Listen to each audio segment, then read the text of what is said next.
안녕하세요. 커피바이입니다. 오늘 만나볼 분은 전 세계 스페셜티 커피 산업에서 가장 영향력 있는 전문가 중 한 사람입니다. 현재 커피 사이언스 파운데이션의 디렉터이자 스페셜티 커피 어소시에이션의 연구 책임자로 활동하고 있는 피터 줄리아노. 그는 새로운 커피 평가 방법론인 커피 밸류 어세스먼트를 개발하여 커피 품질과 가치 평가에 대한 혁신을 이끌고 있습니다. 커피 연구와 교육에 대한 깊은 통찰을 가진 피터 줄리아노와 함께 커피의 과학과 미래에 대해 이야기를 나눠보겠습니다. Thank you for your brewing. Thank you. Thank you for the coffee. This is good. Yes. We don't have any fresh coffee in the office right now, so this is you're very Very 맛있다. delicious. Our coffee. yeah. You're very good brewer. Oh, thank you. Oh, you're a very good roaster. You're a very good buyer. How about this brew ratio? Well, it's 30 grams to 450 milliliters of water. So what is that? I don't think in ratios. I think in recipes. 1 to 15. Yeah, something like that. Yeah, yeah. How about grind size? It's kind of fine. Fine. It's a little too fine. I would make it maybe a little bit coarser. Little bit coarser. But I think it still tastes good. Okay. Well, I'm happy to talk about CVA for sure. Yes. Yeah. My current name. Coffee, yeah. I named Coffee by 15 years ago when specialty coffee was unfamiliar. The name was meant to make it easy for people to understand the concept simply by specialty coffee. Nice. Nice. I like it. I'll ask you a few questions. Sure. What is the relationship between SCA and the Coffee Science Foundation, and how are their roles distinguished? Yes. So the Coffee Science Foundation, we call the research arm of the Specialty Coffee Association. So we exist to support the work of the Specialty Coffee Association Yeah. and provide good quality research and scientific research that helps make the Specialty Coffee Association's education programs better, Yeah. that help the coffee industry solve problems that it needs to, Yes. and also to develop standards for the specialty coffee industry. So for example, right now we're doing, the Coffee Science Foundation is Yeah. doing research on coffee sweetness, because we don't, even though coffee sweetness is beautiful in specialty coffee, Yeah. we don't understand what causes it. Yeah. And so the Coffee Science Foundation studies questions like this, Yes. and then shares the research for the whole industry to benefit from. Yeah. Okay. What are the main research topics that the Coffee Science Foundation is currently focusing on? So we are currently in the future really focusing on the challenges that are presented to us by climate change and market changes. Yeah. Right. Because specialty coffee is so special and so Yeah. delicate, Yeah. and it's at risk right Yeah. now. And so we really want to focus on understanding the sensory attributes of coffee so that we can preserve them in even though the world is changing. Right. So that's where our focus is right now going forward. How do you think the Korean coffee industry can contribute to CSF's research or to global coffee science research? Well, first of all, the Korean coffee community already is, because every time you take a Specialty Coffee Association class that you teach, Yeah. some of that goes to support the Coffee Science Foundation, because then that's what's great about being part of the Specialty Coffee Association, is that our activities can support research Yeah. to make our programs better. In addition, many companies and individuals donate their resources, Yeah. money to the Yeah. Coffee Science Foundation, and that really helps us. It also helps us make linkages.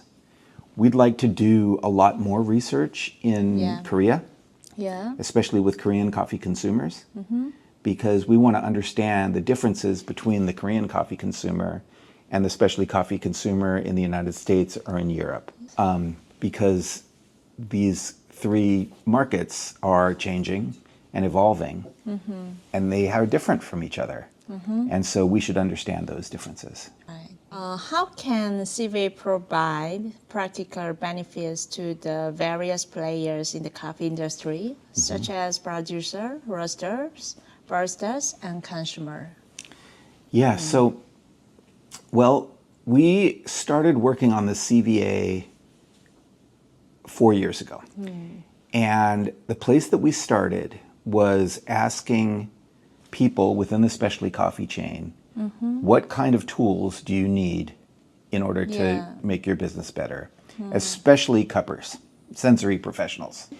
And they gave us a lot of feedback about what kind of tools that they need. At the same time, we looked at the most advanced sensory science in how tasting actually works.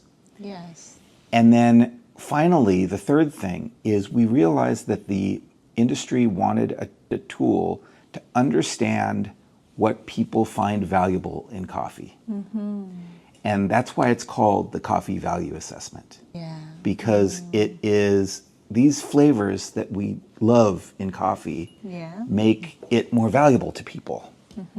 And that value is like in their heart, but it's also worth more money.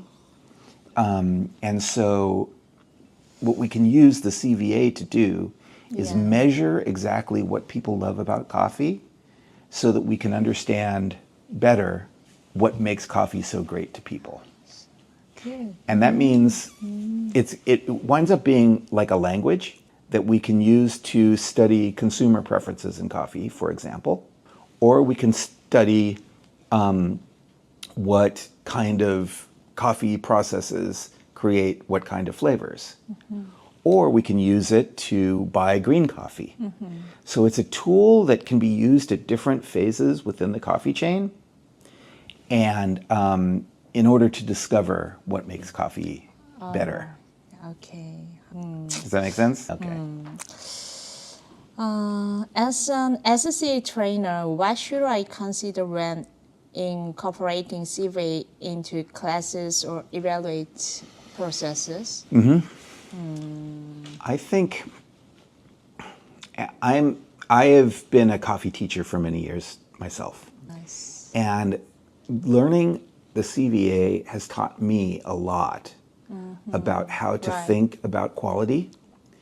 And I mean, as a teacher yourself, Yeah. I think you probably know that as you, being a teacher means you're learning all the time. And so for me, working with the CVA has increased my understanding of coffee. Even though I've worked for coffee for 35 years, I'm still learning things new about coffee because of the CVA. So I think the good thing about the CVA is we've integrated so much sensory science into it. And that can really help people become better and more accurate tasters. What are the key elements of global marketing start for specialty coffee? That's a great question. Well, because it's, as I was saying to you before, global marketing strategies are challenging because people are really diverse. And coffee is special in different ways to different people in different places. Yeah. So I was just in Switzerland, and specialty coffee looks very different in Switzerland than it does here in Southern California. Really? And in Korea, it looks very Yeah, different, yeah. you know? And so the marketing strategy has to be very tailored towards what the specialty coffee culture is in that place, is asking people what they love about coffee. And I think that's a really important way to market coffee is to ask people what they love about coffee rather than Yes. telling them what they should love about coffee. Yeah. Do you see what I'm saying? And if you ask people that question, and I'm talking about consumers now, like my father doesn't work in coffee, but I could ask him, Yeah. if I ask him, what do you love about coffee? He'll start to tell me, you know, Yeah. and a smile comes on his face. Yeah. And how he looks forward to it in the morning, or how it makes him feel, or how he loves the way it tastes. And I think that's the foundation of a good marketing effort, is to really have it focused on the consumer. Consumer. Focus on consumer. Exactly. Yeah. How does SCA educate industry professionals like baristas and roasters on the importance of branding and marketing? Well, that's another great question. I would say that up until now, we focused a lot on, I would say, the technical tools of being a specialty coffee person. Tasting, roasting, brewing, Yeah. technical things.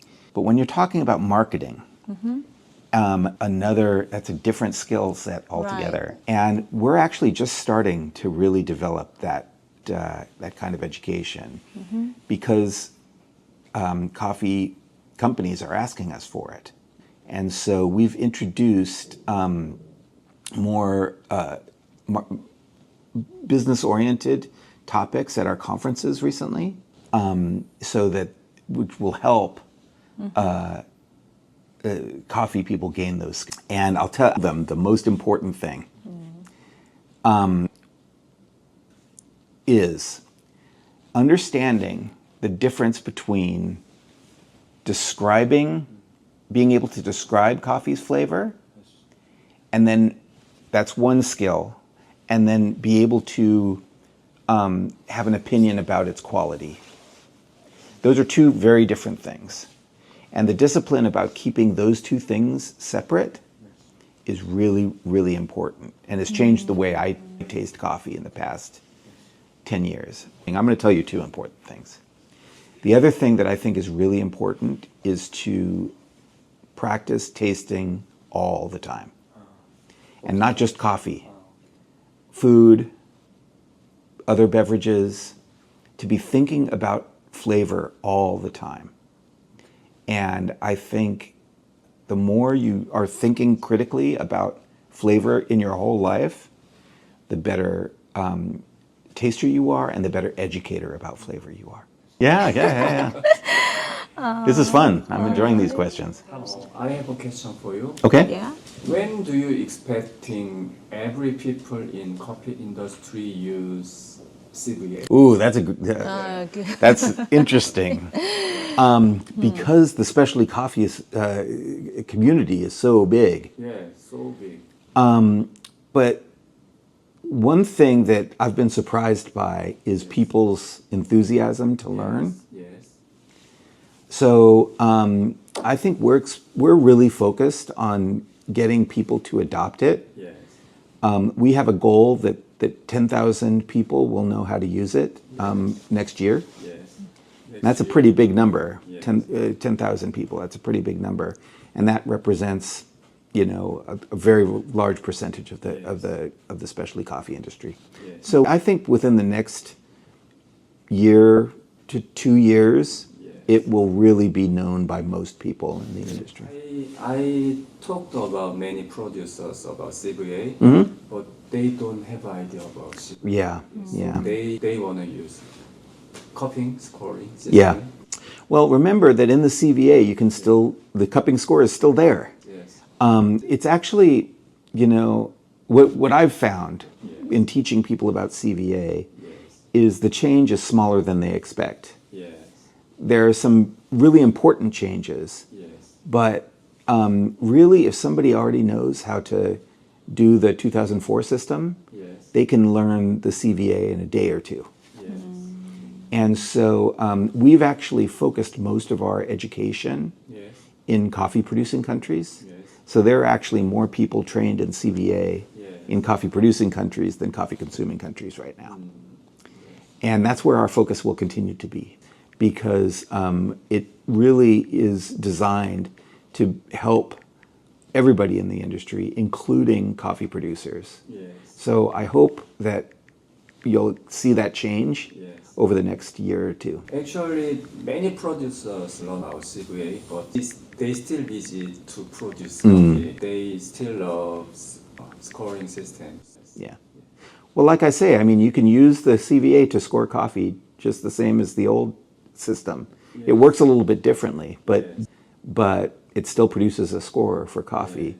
Yes. But it's just that I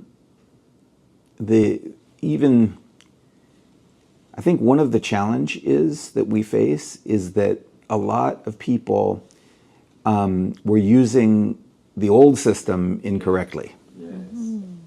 And so it's like we're teaching them a new system, the CVA, Yeah. but also changing the way that, challenging the way that they were using the old system. Yes.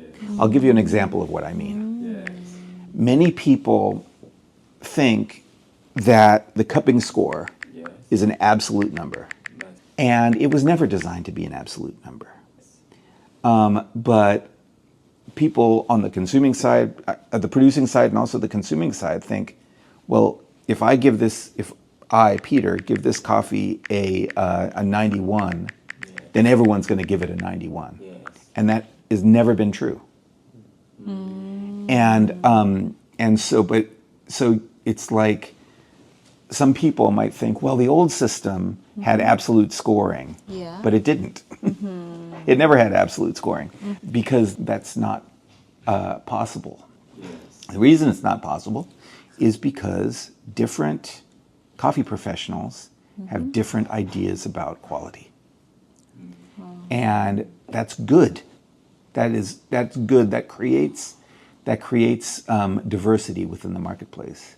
You guys are here in Southern California, and you've visited a couple of coffee shops already. But as you visit more, you'll discover that they're different from each other, and that's a good thing. Yeah. Like, for example, I'll give you an example. One thing that's becoming very popular in the United States right now is Vietnamese-style coffee. Vietnamese-style coffee is totally different than American-style specialty coffee or Korean-style specialty coffee. But that's good because it gives consumers choices about what kind of coffee that they get to enjoy today. So I think somebody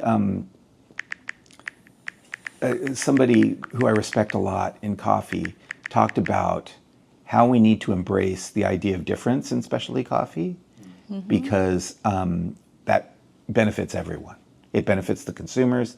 It benefits coffee companies because they can focus on what they do best and develop a style. Actually, absolute number is a good communication tool to consumer and producer. Yeah, people like the idea. Yes.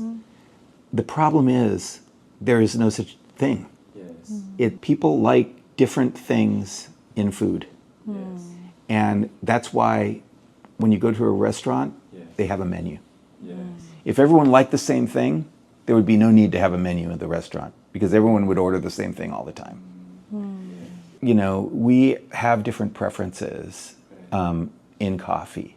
And that's why having an absolute score for a coffee, Yes. Yeah. even though it might be appealing, it might be a nice idea, Yeah. it doesn't reflect the reality of the world. Yes.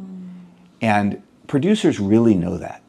Yes. They know, I was just talking with a producer the other day, and they know that their coffee, some buyers love it, Yes. and some buyers don't like it as much. Yeah. And so if all they get is an absolute score, that doesn't help them.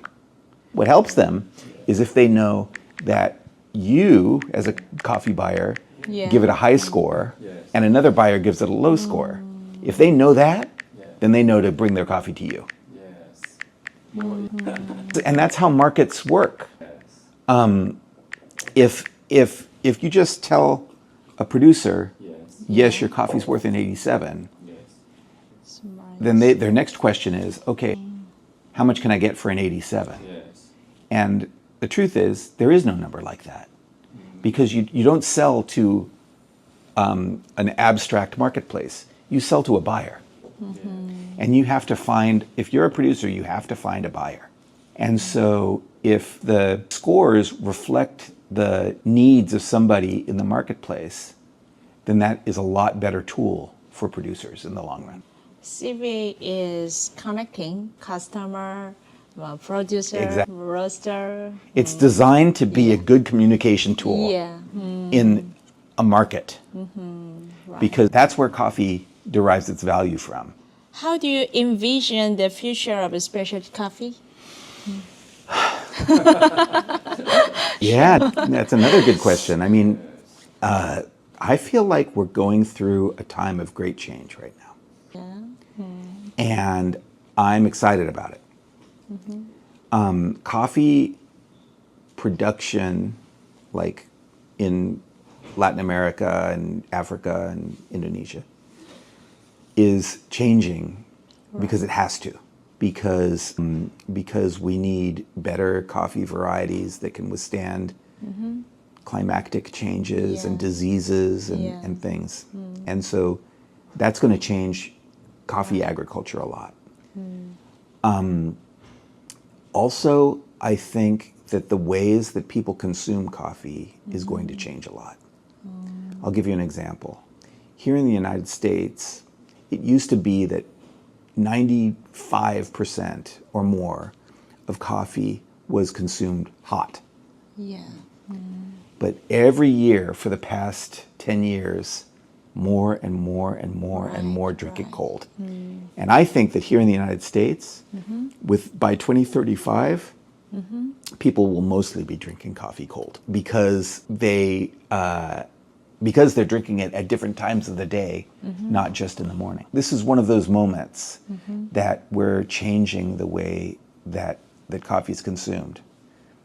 There's another example I'll like to give you, which is coffee. Because of the way the internet works, people are really interested quickly in other ways to consume coffee.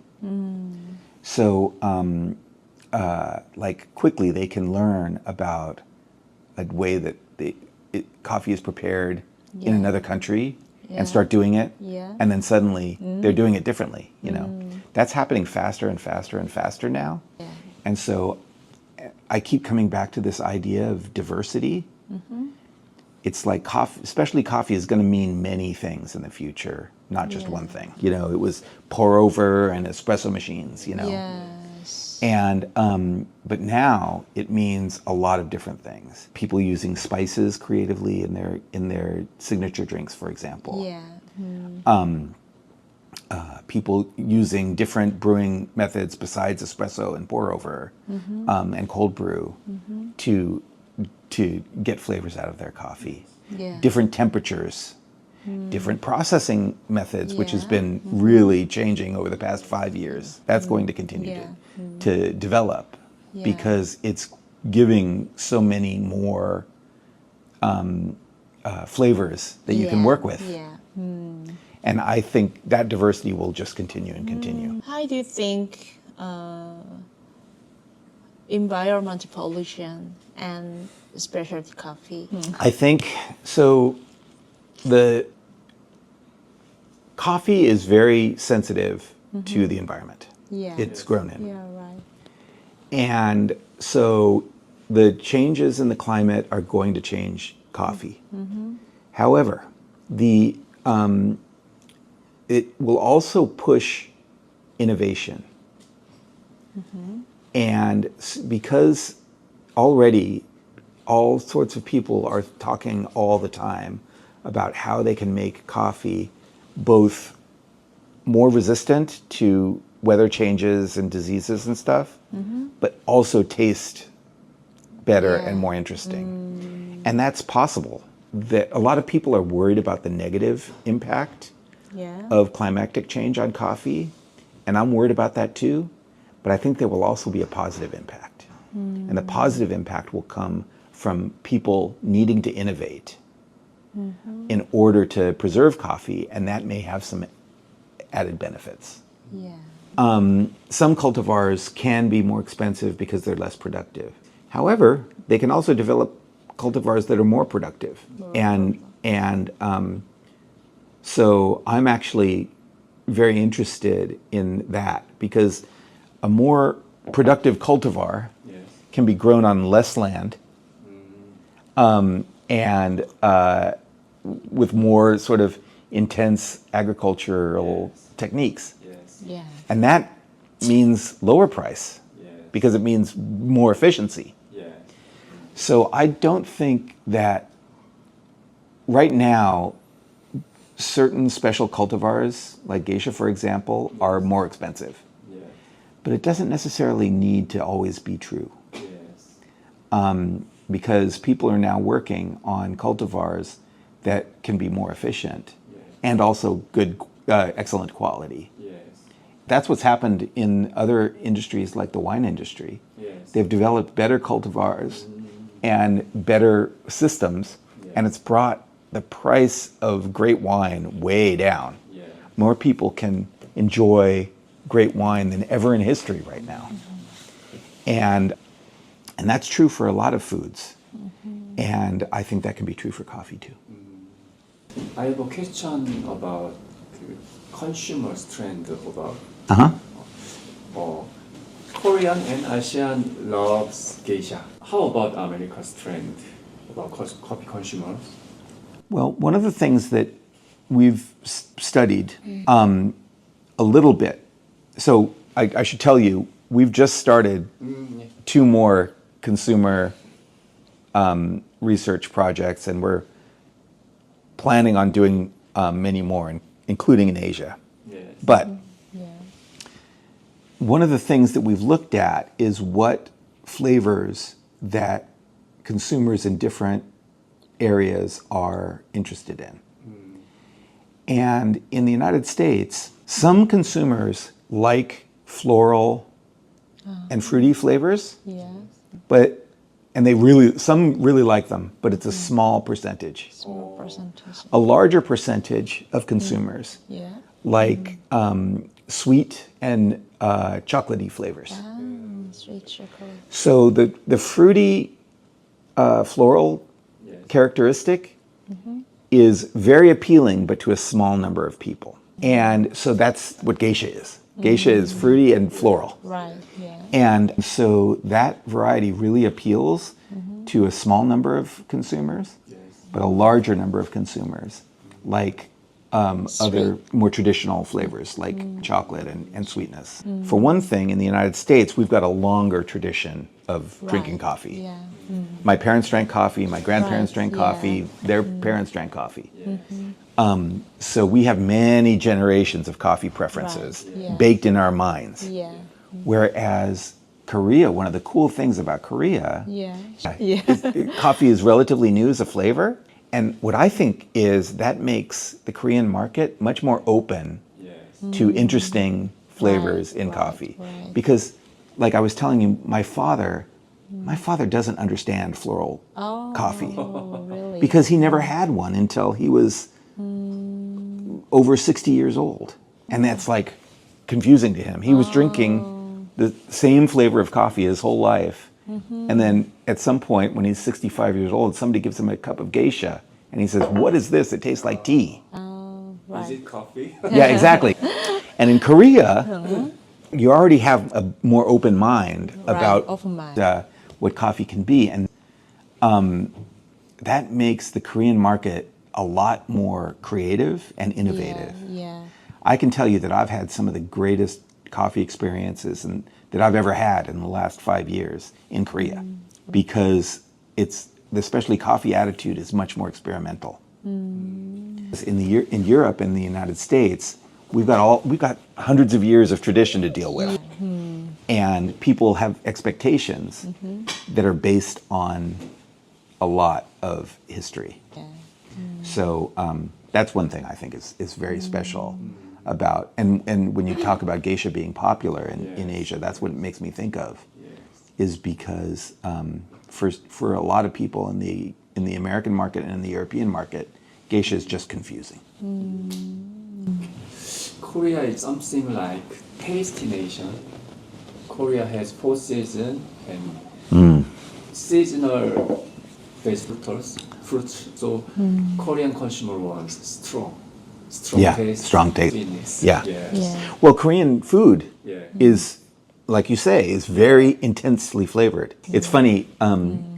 I made Korean food for my family last night. We made bulgogi last night, and kimchi and stuff.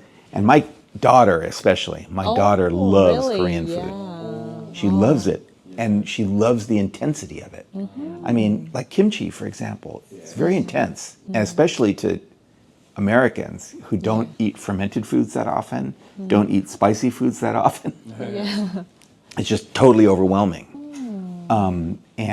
But that's one thing that's making Korean food very popular in the United States right now, is it's so intense and so interesting. K-food. K-food. Oh, absolutely. You know, gochujang. Have you ever tteokbokki? What's that? A rice cake. Oh, they look like noodles? Yeah. My daughter loves that. That's her favorite lunch. And she got interested in K-food because she likes Korean music. She likes K-pop. Oh, okay. So she wants, her dream is to live in Korea one day.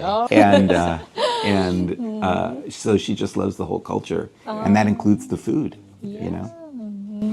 If a noodle come to Korea, we can give her our coffee. Okay, good. Yes.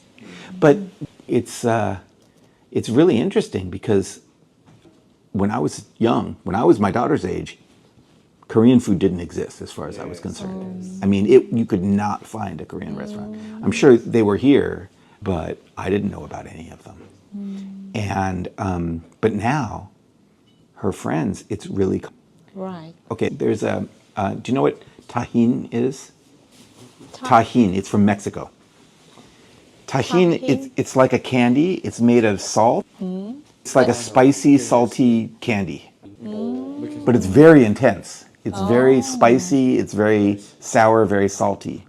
Oh, sorry. And it used to be just a thing that was only for Mexicans. But now, all sorts of people like it. And it's another one of those intense flavors. So it's like, I'm really interested that my kids have a much broader appreciation of flavors than I did when I was a kid. And that's one of the things that's going to change coffee. It has to, because once she's 12 and she doesn't drink coffee regularly yet, but when she gets older and she starts to drink coffee, she's going to be looking for intense flavors in coffee, just like she likes intense coffee flavors in the rest of my food. And that's exactly what you're saying about the Korean market. Yes. It's already a culture that's built on intense flavor. Yes. It needs to have intense flavor in coffee. Korean don't like simple taste. Yes. They like complex tastes. Yeah, So Korean consumes very expensive coffees. Yeah. right. Tamarind candy. Yeah, tamarind candy. That's very good. Tamarind. That's another interesting flavor. Have you ever had that? Oh, you should try it while you're here. And salt Tahini. and lemon. Oh, And you usually sprinkle it on fruit. But it's powder. Tahini. Powder. Powder. It's very popular for kids right now. But that powder, it has chili, like chili powder, hot chili. Chili powder. And it has salt, and it has citric acid. So it's sour. Sour. And so it's spicy, salty, and sour salty, all at the sour. same time. And so people put it on fruit, like melon. Melon. And so now you have sweet, sour, salty, spicy. Wow. You know, it's really delicious. Do you like Mexican food? Yeah, taco. Yeah. I hope you get some good Mexican food while you're here. It's the best thing to me about California is the Mexican food. You are director of Coffee Science Foundation. Uh-huh. Yes. What is Coffee Science Foundation's final goal? Our goal is to make is to increase coffee knowledge Yes. Yes. that makes coffee more sustainable in the long run. Oh. So we want to learn more about coffee so that we can save coffee for the future. Yeah. That's our goal in the long run. Do you have a shortly term actual action plan? Yes, we every 5 years Yes. we develop a strategy, a research strategy, and right now our strategy is based on it. We're at the end. This is the 5th year, Yes. and so our strategy up to this year Yes. has been to develop new tools to understand sensory attributes of coffee so that new tools can be developed. So a lot of our research went into developing the CVA, as an example. We also want to understand value, like how different markets value coffee. Yes. So that was a research. So now we're at the end of our. So right now we're working on another strategy, Yes. and so by within the next 6 months we're going to publish a new strategy and share it with everybody, like what our next plans are.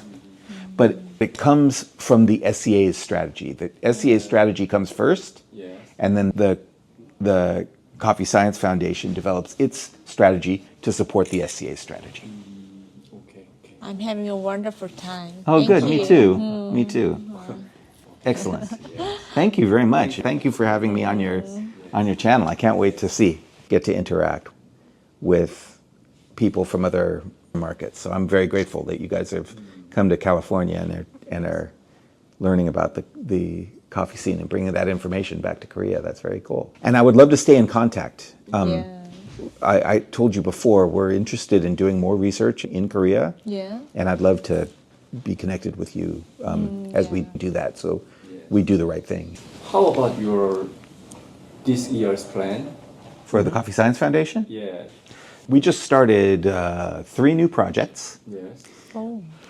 at the very end of 2024. And one of the ones that we're working on right now in 2 places is about coffee defects, physical defects. Yeah. So you know, because you've been Yeah, teaching we know. the physical defects of Primary and secondary. primary and secondary. Yeah. Now, the thing is that we actually don't know what the sensory impacts of those defects are. And like a primary defect Yeah. it has a greater impact than a secondary defect. Yeah. But where did that come from? The truth is that system was invented about 100 years ago. Yes. And it wasn't based on anything sensory. It was just based on looking. So what we're doing is in Switzerland, at Zurich University of Applied Sciences, and also at UC Davis, we're doing a project where we take those defects Yeah. and then actually give them to tasters to see how many it takes for them to be able to taste it. And so then it will either confirm our standard or be new information that causes us to change the standard. So that's one project that we're doing right now. Another project is looking at how consumers value different attributes in coffee. Yeah. So we were talking about, this is exactly what we were yeah. just talking about, floral. Yeah. Like what consumers like floral and how much. How much? And the same with all the different sensory attributes. Very interesting. Yeah. And then we're doing it in Ohio this year. And that's what we want to do in Korea as well. So that's another thing that we're doing this year. Yeah. Third thing that we're doing is about labels. Labels. The label on the coffee, the information on the bag of coffee. So I like your label, by the way. Yeah. I love that. So here you have a bunch of information about the coffee. I know. Okay, so it would be interesting for you to know Yes. what consumers think is most interesting about these, what motivates them, and how it changes the way that they think about the coffee.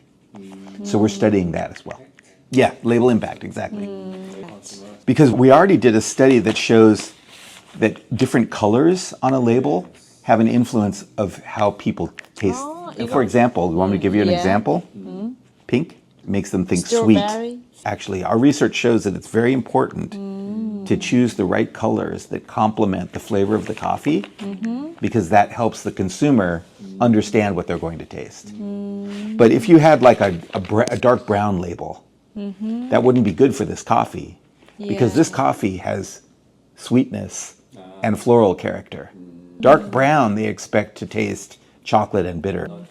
Yeah, and nutty, exactly.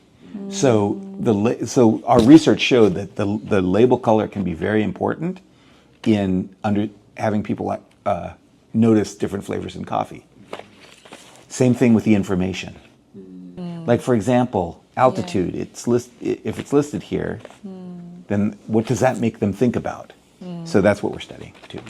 So those three things: the impact of defects, the